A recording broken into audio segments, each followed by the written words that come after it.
लेकिन मुझे पुलिस ने गुमराह करके अंत जो है, मैंने कहा कि अगर मुझे नहीं ले जा रहे तो उन परिवारों को यहाँ बुला दो, हम इसके खिलाफ लखनऊ में आंदोलन करेंगे। हमारे लोगों को टारगेट करके उन पे जो है इस तरह से अन्याय किया जाएगा तो हम लोग चुप नहीं बैठेंगे।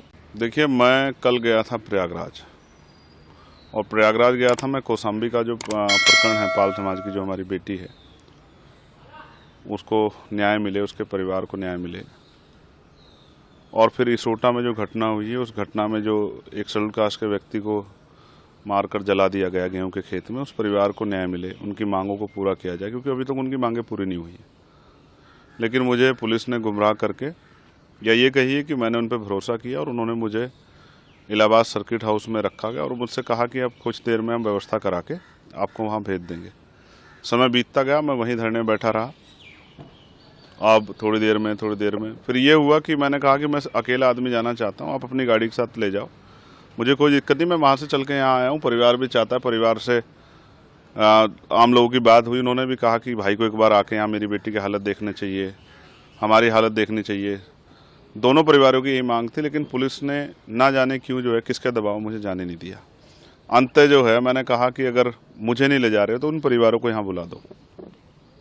तो जैसे पुलिस ने, एडमिनिस्ट्रेशन ने सब ठान लिया था कि हम इनको ना वहाँ जाने देंगे, ना परिवार से मिलने देंगे। ये पहली बार हुआ है मेरे उसमें भी कि कोई अपने परिवार से नहीं मिल पा रहा, वो जो अन्याय उनके साथ हुआ उसको सुन नहीं पा रहा। जब तक, देखिए, कई तरह के आरोप लगते हैं, जब तक आप जाओगे नहीं, सुनोगे नहीं, समझोगे नहीं क्या सिचुएशन, उसको एनालिसिस नहीं करोगे तो आप क्या कह सकते हो।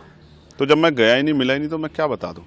मुझे ऐसा लगता है कि पुलिस नहीं चाहती थी, शायद पुलिस और एडमिनिस्ट्रेशन ने कुछ इस तरह के अपराध किए हैं, उनको छिपाने के लिए मुझे वहाँ जाने से रोका गया। अगर मैं वहाँ जाता तो वो सामने आते और फिर आप मीडिया के साथियों के जरिए कल मैं उन पर आवाज़ उठाता, शायद इसी वजह से जो है मुझे रोका गया है।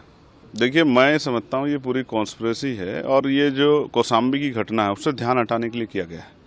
मैं चाहता हूँ इसकी सीबीआई के द्वारा जांच की जाए, क्योंकि हमारे जो कार्यकर्ता हैं वो संविधान को मानने वाले लोग हैं, वो कभी हिंसा का प्रयोग नहीं करते। आजकल आम हो गया है, बहुत सारी पार्टियों के लोग नीला पटका पहनते। किसने नीला पटका पहन के ये सब चीज़ें की, मुझे जानकारी, क्योंकि मैं मौके पर नहीं था। जैसे आप मौके पर नहीं थे, मैं भी मौके पर, मुझे भी जानकारी नहीं।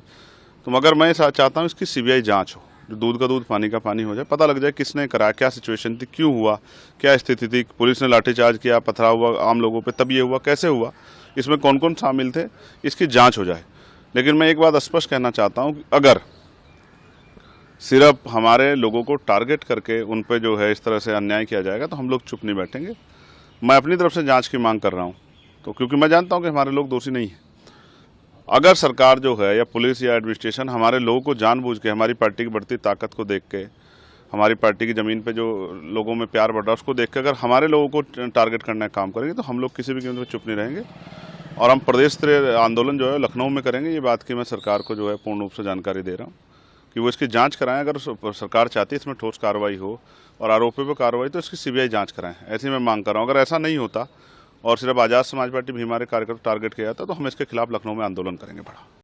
अगर आप ये वीडियो YouTube पर देख रहे हैं तो हमारे चैनल को सब्सक्राइब कर बेल आइकन दबाएं, और Facebook पर देख रहे हैं तो हमारे पेज को लाइक करें।